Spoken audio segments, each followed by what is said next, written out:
There's plenty of Mega Man theories out there, and since I already gave a special spotlight to the best character, Zero, I figured I'd make a video covering some of the other theories within the series, rather than just one at a time. From body hopping to a split timeline, here are some Mega Man theories I find to be really interesting, starting with... You know, from my understanding, it never has been straight up confirmed if the classic series takes place in the same world as the X series of games. After all, some consider Power Fighters to be a parallel world, and I don't think there's an official statement on that either way. Most fans, including myself, assume the classic and X series take place in the same continuity, and prefer that to be the case, though there's something to be said about the possibility that it isn't true, though I personally don't think it's likely. Like I mentioned in my Zero video, we never found out what happens in the gap between classic and X, so it's plausible that they aren't connected at all. This theory would suggest that it was X that was Light's first and only robot, with Zero being Wily's. Considering how the X series is so ambiguous about the past, this explains the lack of connection. An interesting theory for sure. Speaking of the time gap, a commenter brought up a few other theories fans have had over the years, like the Robot Master slowly being phased out in favor of robots with less sentience, like mechanoids, or the government outlawing them altogether thanks to Wily's repeated attacks. Honestly, out of all the theories, the Zero theory and this one make the most sense to me. Wily already tried to destroy or conquer the world at least 11 times before the events of the X series. Perhaps since it was Kane who found X, he may have vouched for Reploids to the government directly. It helped explain as to why X and Zero were activated so long after the creation had begun, besides them being so advanced, and violent in Zero's case. Sigma in X5 mentions that he spoke to someone who knows a lot about Zero, leading people to believe that Wily is still alive somehow. Wily body hopping isn't strange, considering Surges is believed to be Wily, and even Izok from X6, so why not Wheel? Wheel was able to locate Zero's original body. He's kind of a Wily fanatic, so maybe he is Wily. Well, besides their names and their methods being similar, there isn't any evidence to suggest that he's literally Wily. So no, not him, just a fanboy. While we never truly learn what happens after Advent, with its connection in the timeline to Legends, some fans believe that the world was reset, which is why the world is as it is in Legends. We'll never know for sure though, it seems, since it doesn't seem as though ZXC will ever come out at this rate. Speaking of the name, people have also speculated that the C stands for Ciel, which makes sense considering her important role in the series within the Zero games and beyond.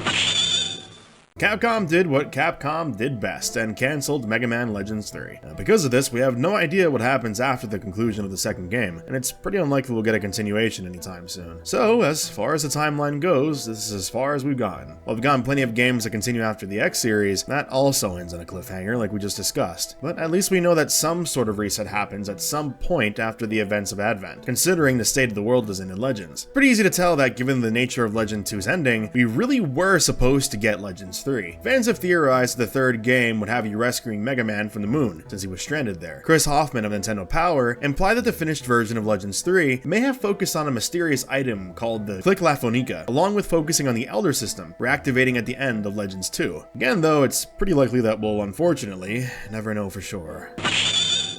Light created X, Wily created Zero, but who made Axel? Let's not forget there's a third scientist in the original Mega Man series, that being Dr. Kozak. He created the Robot Masters of Mega Man 4, and also Tundra Man from Mega Man 11, so it's not that far-fetched to say he'd be able to make something as advanced as Axel. Some also suggest it was Kalinka, his daughter, that created him. There's another theory that suggested it was Gate who created Axel, since he knew how to mess with DNA and created other Reploids before. The Maverick Virus. The virus that Zero was loaded up with like super steroids, and has partial responsibility in turning him into the beast he was, and is. We know it was created by Wily, but we don't know of the source. I always subscribe to the idea of it being the evil energy from Mega Man 8. Other fans theorize it to be Robo-Enza from Mega Man 10. Ciel's ancestor discovered an antibody to the Maverick Virus within Zero's body, and used that antibody to create the Mother Elf, which rid the world of the Maverick Virus. Or so we think. Now this is a theory of my own, but do you ever find it a bit odd that Omega appears in ZX? He's just a secret boss that shows up, wreaks a bit of havoc, and then disappears. He was destroyed after Zero 3, so how could this be? Some fans chalk it up to just being a non-canon fight, but I think it could be real. Omega here is using Zero's original body. Might as well just call Omega the original Zero at this point, honestly. Zero's body was the original catalyst for the Maverick Virus, so what if it still lingered? In other words, I don't think this is Omega or Zero. I think this could be the virus itself, taking the form of its strongest master, for the purpose of spreading itself. That would mean that, after all of this time, Wily still finds a way to stick around somehow. While the virus was passed on to Sigma, becoming the Sigma virus, the Maverick virus itself never actually left Zero's system, meaning that it's plausible that during the events of the X series, it's Zero himself that helped spread the virus. That paints a pretty bleak scene for him, trying to save the world and do what's right, yet being part of the cause of its suffering, even more than you already know you are.